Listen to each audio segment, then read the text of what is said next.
Que a lo mejor no es muy conveniente en una comparecencia así en el aspecto más formal, pero yo me alegra ver... perdona, sí, este tono, ¿no? Lo digo fuera de bromas. Bien, bien. Por lo menos que podamos hablar así de las cosas, yo creo que ya es importante, lo cual no le quita seriedad porque el tema, todos somos conscientes de que es sumamente trascendente, pero por lo menos no hay una crispación que dices, es que es imposible. Yo no salgo de aquí diciendo, esto es imposible, será muy difícil, pero...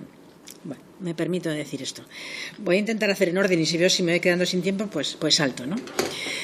Salir del centro, no lo he citado, esencial. Lo que pasa es que, claro, yo intento marcar cosas que vayan en leyes, en rango de ley, porque el problema es que muchas cosas no son de rango de ley y a veces son las más importantes. Entonces, esta tiene que ver más con municipalización o con hacer planes de proyectos que estén centrados en hacer planes de territorio en los cuales hagamos aprendizaje conectado. Entonces, yo creo que las leyes marcan intenciones, aunque no sean ejecutivas. Cuando uno dice los centros deben hacer redes, va marcando una línea. Yo creo que es bueno que lo señalemos. Coincido completamente y eso está muy relacionado con algo que se ha preguntado desde el grupo de Unidos Podemos, que es la idea de lo que se hace fuera de los centros para la equidad. Yo tengo un compañero de la facultad, me parece especialmente lúcido, que dice que en este momento la equidad se está jugando en las extraescolares. Esto es una simplificación, pero es una idea muy interesante. Es decir, que evidentemente ya no se aprende solamente en la escuela, se aprende en otros contextos y igual que los podemos usar para potenciar la escuela, si no nos damos cuenta de eso, podemos estar muy preocupados por la equidad dentro sin darnos cuenta de que el aprendizaje está también fuera. El aprendizaje del derecho a la educación, no solamente... Entonces, completamente de acuerdo. La idea de pensar en planes más sería fundamental. La verdad es que yo creo que habría que llegar a mayor nivel de municipalización, de que las entidades locales tuvieran más peso en educación. En otros países lo tienen y aquí no lo tenemos, con lo cual luego toda esta autonomía y descentralización es prácticamente imposible. Pero esto es de un nivelón que yo no me he atrevido ni a plantearlo. Pero, en fin, sería lo que yo creo que se deduciría de esto. ¿Valor añadido? Sí, pero valor añadido de centro. Yo he trabajado mucho en esto.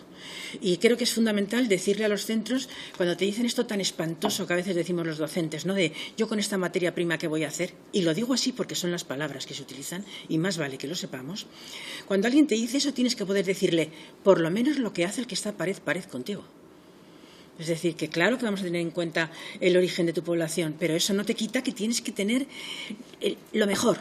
No te voy a comparar con quien tiene otra entrada, otro input, pero sí te voy a comparar con que entraron aquí y los has tenido 4 años, cuéntame, ¿qué le ha supuesto a esta persona estar en este colegio a diferencia de estar en este otro? Y eso hay que trabajarlo, y hay que decirlo, y yo creo que es la línea, pero no la línea como se propone en algunos... Yo otro día estuve en la Fundación Areces en un tema en que proponían el profesor, valor añadido del profesor.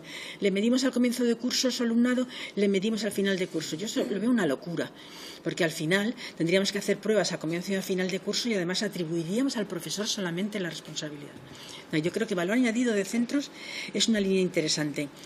¿Por qué no publicar? Porque no se publica de manera justa.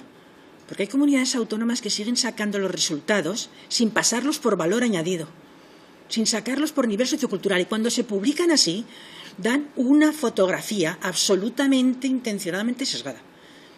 Porque todos los es cuando dice que se cruza por valor, no ya por titularidad, estoy de acuerdo, no por titularidad, pero sí por... ¿no? Desaparece ese efecto. Es que eso no se puede hacer, es que eso es engañar. Cuando se hacen esas prácticas, a la gente le sale una prevención que luego es muy difícil hacerle que confíe de nuevo en ti. Esas son las perversiones. Las perversiones que tienen cuando has hecho eso y lo has hecho durante muchos años. Y has creado la idea de preparar. Pero por otra parte, evaluar tiene una perversión intrínseca, teórica, no ya las políticas, sino intrínseca. Y es que marca el qué enseñar.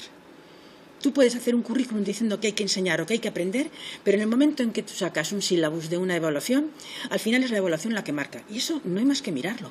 Había países que no tenían currículum nacional. El Reino Unido no lo tenía. Marcaba por sílabus. Es lo que pasaba en la PAU, en la selectividad. No hace falta que saques un currículum, con que saques. Pero lo que se puede evaluar en una prueba externa, cerrada, estandarizada, no es lo que los ciudadanos de este país tienen que aprender. Es parte de lo que tienen que aprender. Y si no nos damos cuenta del riesgo de que estamos jugándonos cuando no tenemos esa alineación, que así se llama, la alineación entre currículum y evaluación, no nos damos cuenta del mensaje que mandamos. Si el problema es que lo que se puede evaluar por una prueba estandarizada, cerrada, por más virguerías que hemos aprendido a hacer, no es todo lo que alguien tiene que aprender. Y cuando mandamos a los profesores el mensaje de entrenar a los alumnos solo en eso, luego no nos quejemos de que haya otras competencias que son las que evalúan además las empresas, que no tienen que ver con esto, que no son las que se trabajan, porque le hemos mandado ese mensaje a través de la evaluación. En parte. Entonces, yo creo que todos esos problemas están ahí y hay que tenerlos en cuenta. Y cuando un centro tiene un 70 o un 40% de estabilidad, no se le puede pedir el mismo rendimiento a ese centro. No solo es nivel sociocultural. No puede un centro que tiene que rehacer el proyecto estratégico del que estamos hablando, no puedes pedirle lo mismo, pero ¿dónde está eso? Es que no hay ninguna empresa que haga eso así. Y nosotros en educación lo hacemos. Entonces yo creo que ya el conocimiento técnico nunca es completamente objetivo, sería una simpleza decir eso. Hombre, no se le puede permitir a la gente que haga las cosas en contra del conocimiento técnico consensuado. Una evaluación que no pasa por nivel sociocultural es que no se publica en una revista. Y tenemos comunidades autónomas que lo hacen sistemáticamente. Hombre, por favor, generan un miedo que luego no hay quien levante eso. A veces los profesores dicen que no mandan a sus hijos, a veces los padres dicen que no mandan a sus hijos, a veces los colegios dicen, si no viene este niño, mañana tampoco pasa nada, porque claro, me baja la media. Cuando me baja la media yo salgo en un ranking. Cuando salgo en un ranking, yo vivo en Tres Cantos. Hablando de en qué medida el nivel sociocultural. Yo vivo en Tres Cantos. Tres Cantos durante mucho tiempo no tuvo concertada. Tenía privada, ¿no? Se conoce la localidad, privada, y 3 institutos públicos, 9 colegios públicos, que barrían en la selectividad en la PAU. Barrían. Todos los años desde la autónoma les felicitábamos. ¿Por qué? Porque Tres Cantos tiene nivel sociocultural de licenciado. Enseñar en Tres Cantos. O sea, yo lo conozco bien. Se abrió el primer centro concertado y ese día había 700 personas de lista de espera. Expliquémonos ese dato. Expliquémonos ese dato porque eso es lo que hay que explicar. O sea, ¿por qué? No, pero es que es lo que hay que explicar. O sea, la sensación de control que hay en un centro, la sensación de que aquí cuidan, porque desde luego el rendimiento no sale. No sale. No es el dato. No sale mejor en las pruebas de rendimiento. Esa sensación, ¿dónde la tenemos? ¿Dónde nos la estamos jugando? Hay que pensarla. Y desde luego, yo conozco en los decretos de admisión y tengo datos de cómo escolarizas, pero además a capón a veces, gente en centros y a los 3 meses, ¡ay!, ya no están. En centros concertados. Porque yo eso lo he hecho. Porque al final tiene que haber un entorno en el que te puedas, claro, de poblaciones muy especiales, en el que no, sí, pero es que estas poblaciones hay que repartirlas. Y si no, no es dinero público usado con igual criterio. Entonces, usted conocerá como yo, informes en los que a pesar de lo que decimos, se sigue cobrando en los centros concertados. Eso legalmente no se puede. Y le pongo otro ejemplo. Se mejoraron sensiblemente, y usted lo sabe, se mejoraron sensiblemente las condiciones laborales del profesorado concertado. ¿Evitó eso el cambio? No es un problema solo de igualdad de recursos. Vamos, yo le argumento con estos datos. Se mejoró sensiblemente, lo sabe, ¿no? La concertada, el pago delegado. Entonces, ¿es esa la clave? Tendríamos que hacer una cosa muchísimo más de diseño, pero si argumentamos con variables, yo creo que no sale. O sea, a mí hace unos años me preguntaban siempre, entre pública y concertada. En este momento me preguntan entre 2 concertadas. En Madrid, en la comunidad en la que yo vivo, llevar en algunas zonas a los hijos a la pública se ha convertido en un acto militante. Y cuando un país tiene un sistema que no vertebra el país en educación, va al desastre. Y eso está estudiado. Lo que pasa es que eso, gracias a Dios, no pasa en todas las comunidades. Pero los países se vertebran en torno a sistemas públicos vertebrados y toda la elección, además, que tenga que haber. Pero la sociedad se siente responsable de un sistema público vertebrado, que no es no enfrentarse a la concertada, si es que no es enfrentarse a la concertada, es no dejar que la pública sea algo que se desatienda. Y en este momento ha habido políticas de desatención cuando no ataque a la pública en algunas comunidades. Es mi versión, pero no solo una opinión. Podría dar los datos y analizar con muchas diferencias, porque hay otras comunidades en las que la estabilidad de concertada y pública lleva muchos años, independientemente de quién gobierne. Hay una apuesta por la educación absoluta, como por ejemplo es el País Vasco, Y vuelvo a ese ejemplo, en el que gobierne quien gobierne, la FP está cuidada, los alumnos con más dificultades están cuidadas y con la misma buena o mala LOCSE o LONCE titula el 89% en la ESO. Y hay zonas en las que no titula el 40%. Eso no es la ley.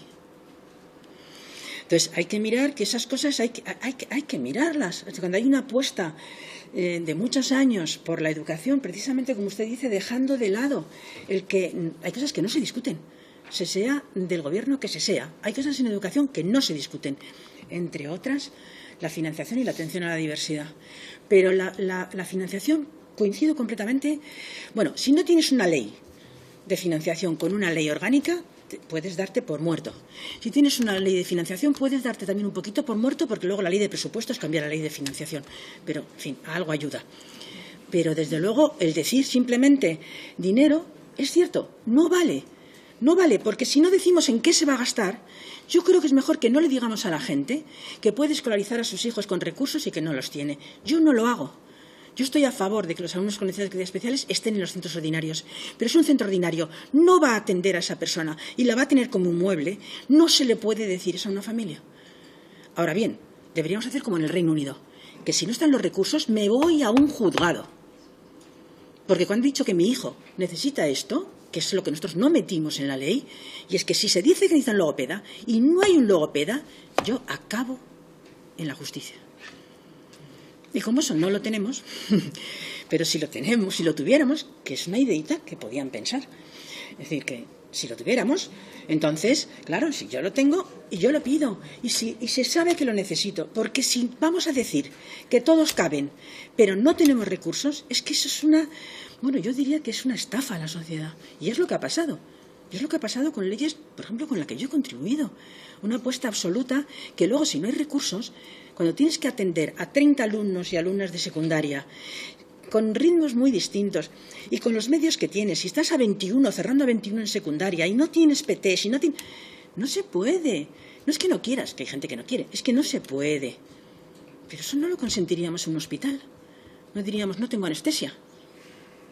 No sé si me explico.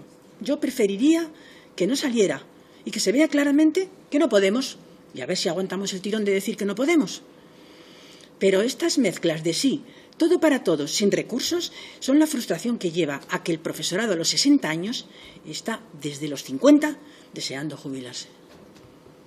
Y eso no le pasa a otras profesiones. O sea, gente entregada a la educación, entregada en el sentido más vocacional, se están yendo de los centros porque no hay condiciones para hacer una tarea tan compleja como la que les estamos pidiendo, que es conseguir que todos aprendan lo más posible. Para eso hacen falta concebir, entre otras cosas, que la tarea docente no son las horas lectivas. El sueldo se paga, y se paga la mitad si hace falta, y la otra mitad se trabaja en reuniones. Y se acuerdan las cosas y se piensa. Y está pagado. Y no te vas a tu casa, desde luego. Pero es que mucha gente no se va a su casa, pero tampoco hay condiciones para hacer eso. Es una clave. El trabajo profesional no son las horas lectivas. Cada vez más es la coordinación, el trabajo fuera. Hay que cambiar la lógica de lo que es el profesorado y hay que cambiar. Y eso es muchísimo dinero, porque eso es un cupo por la mitad. Un cupo por la mitad, si quieres por un tercio. Es un dineral, yo sé calcular eso. Es un dineral, entonces hay que ver cuánto hacemos. Pero sin hacer nada de esto, yo creo que estaríamos de verdad estafando. Yo a veces lo pienso, estafando a la gente, diciéndole que se anime a los alumnos que formo. Hay un sistema, venga chavales, pero ¿cómo van a hacer esto? En las condiciones en las que estamos, ¿cómo lo van a hacer? Hay que hacer una apuesta enorme. Más proactivo, de acuerdo, no se trata de que solamente nosotros estemos esperando a que unos hagan planes estratégicos, porque entonces la diferencia de los que tiran y los que no tiran se nos va agrandando, pero sí que la demanda sea hacer planes estratégicos diferenciales. Oiga, pero piense en su centro, no me cuente. O sea, esto de plantilla, ¿cuántas líneas, línea 2, cuántos grupos tal? 24 de matemáticas, esto se acaba.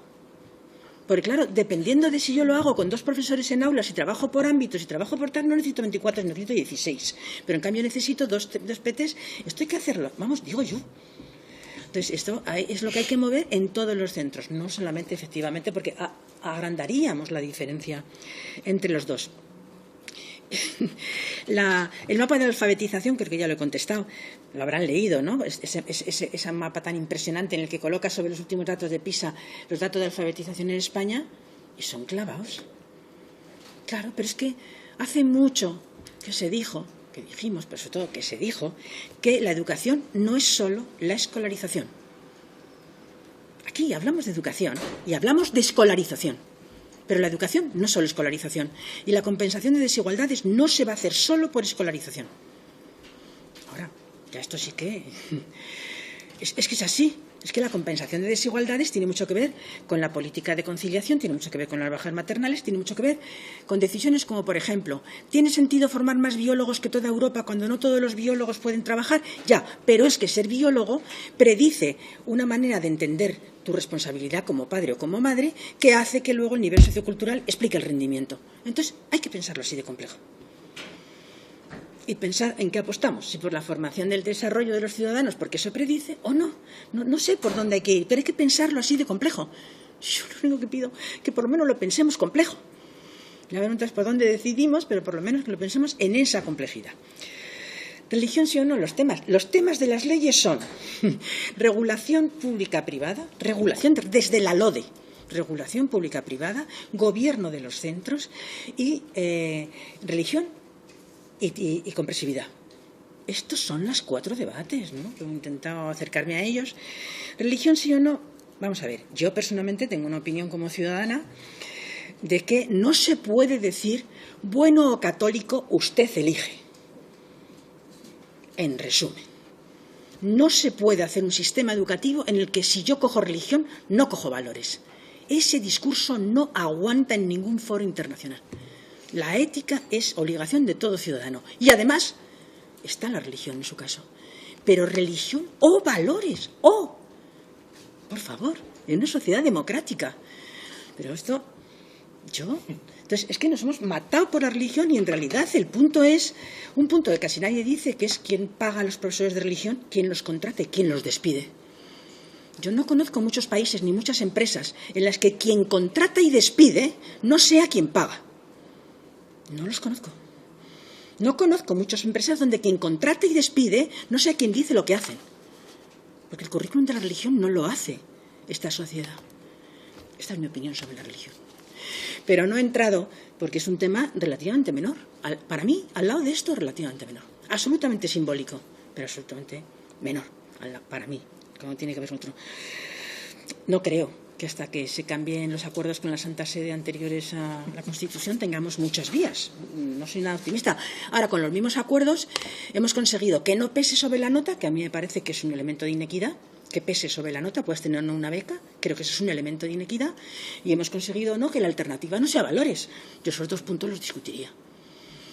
Me parece que son, para una sociedad democrática, muy importantes. Los directores, sí.